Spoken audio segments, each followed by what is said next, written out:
It's also why your league has always been a huge embarrassing failure. It's also why your league has always been rejected by most. The WNBA is enjoying the biggest moment in its history. Arenas are filling up, TV ratings are rising, and millions of new fans are watching women's basketball for the first time.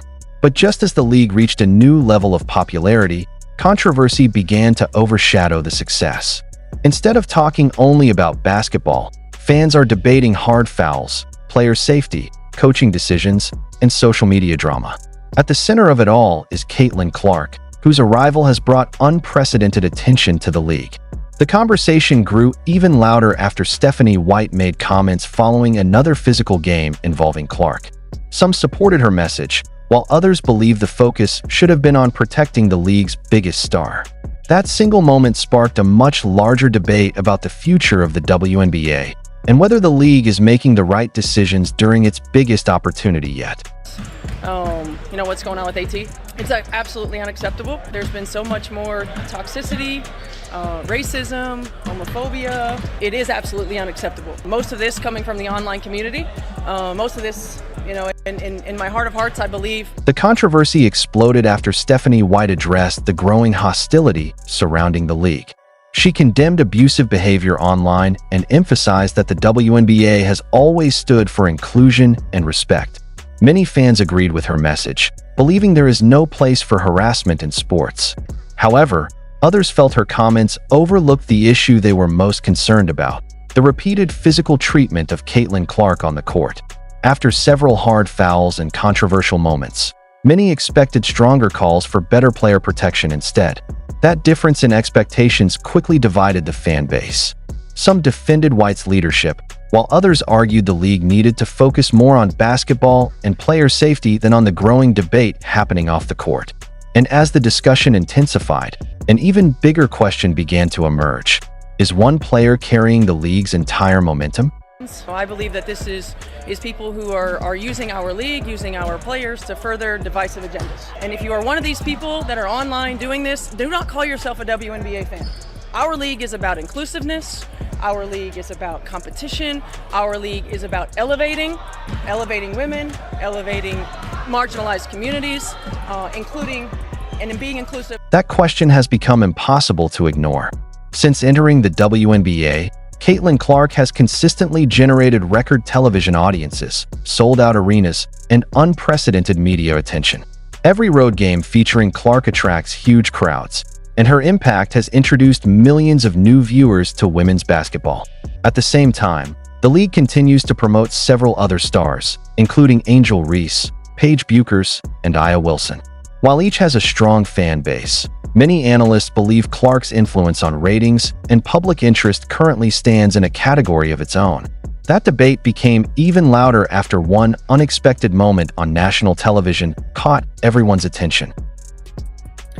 That was Indiana Clark's head coach Stephanie White discussing the brutal, vicious attack on Caitlin Clark by Al Thomas. Now, as you just saw, instead of Steph White coming to the defense of her only star player, the debate took another turn when a clue on a popular TV quiz show featured Paige Bueckers, but a contestant guessed Caitlin Clark instead.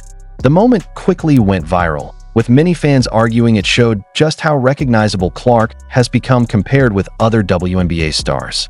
Others pushed back, saying one quiz show moment doesn't define a player's popularity. Even so, the clip added fuel to an already heated discussion about who truly drives the league's growing audience. League? Uncle KC, that's not true. What about Angel Reese? What about Paige Bueckers? The WNBA is no longer reliant on Caitlin Clark. This league is filled with huge stars. While that debate continued, concerns about Clark's treatment on the court became even louder. Several hard fouls and physical plays throughout the season sparked criticism from fans, analysts, and former players, with many questioning whether officials were doing enough to protect one of the league's biggest attractions. Others argued that physical basketball is simply part of the game and should be judged the same way for every player. Whatever side fans supported, The conversation about player safety wasn't going away. Yesterday, or maybe it was Wednesday, make-believe basketball was one of the questions on Jeopardy! Now, this was not Celebrity Jeopardy, where a trio of dorks combined their collective brain cell to figure out the identity of one of the Kardashians. This was real Jeopardy! Featuring... At the same time, the WNBA finds itself at a historic turning point. Attendance is rising, television audiences are growing, and interest from sponsors has never been stronger. Many believe this is the league's greatest opportunity to build lasting success. Critics argue that protecting star players and keeping the focus on great basketball is essential, while others believe the league must stay true to its values alongside its rapid growth. The challenge is finding the right balance before this momentum fades.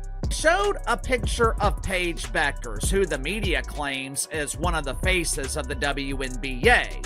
The same Paige Bueckers who can't fill a 7,000-seat pavilion with tickets selling for less than 10 Ethiopian breadcrumbs. They show a picture of Paige Bueckers without her partner Elmer Fudd, which might be why the contestants on Jeopardy had such a hard time figuring out who in the hell she... As the season continues, opinions remain sharply divided. Some fans believe the WNBA is spending too much time responding to off-court controversies instead of keeping the spotlight on the basketball itself.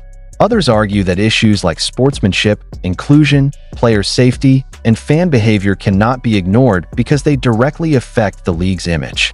Do the smart people on Jeopardy have no idea who in the hell Paige Bueckers is?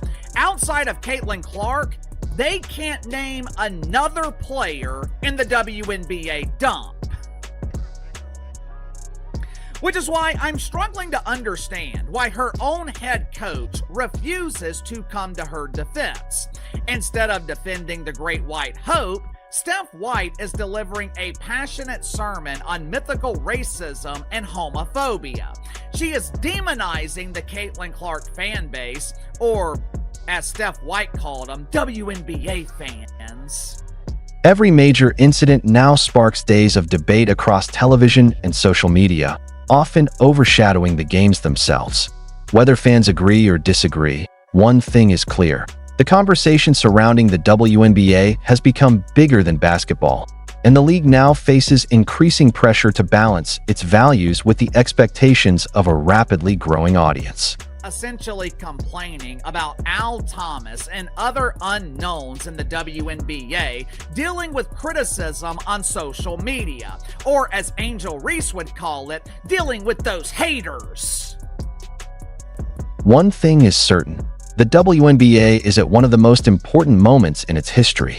With record crowds, rising television ratings, and more national attention than ever before, the league has a unique opportunity to build lasting success. Let's take a second to think of some logical reasons as to why unknown WNBA players would be hated by America.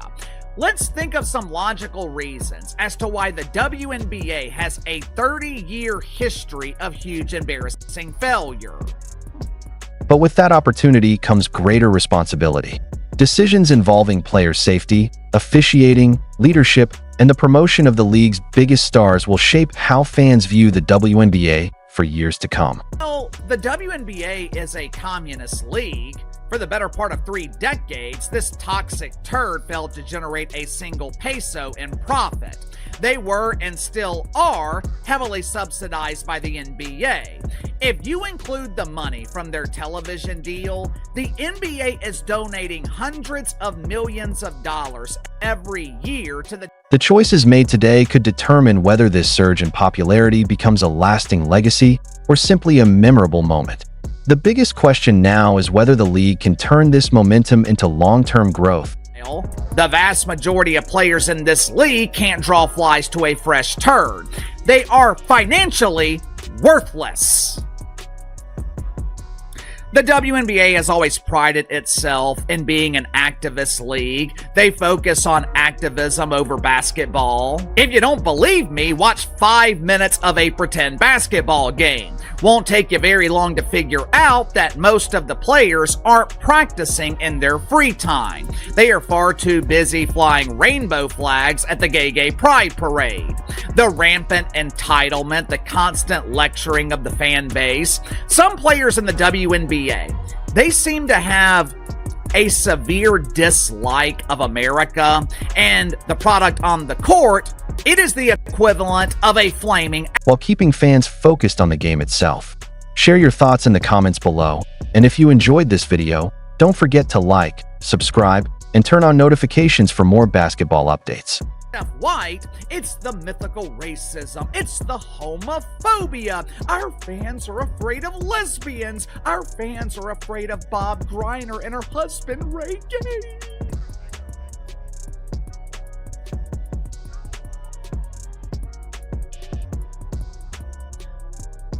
Why in the hell would anyone be afraid of Bob Griner? As long as you don't have a bag of grass in your pocket, Bob Griner is harmless.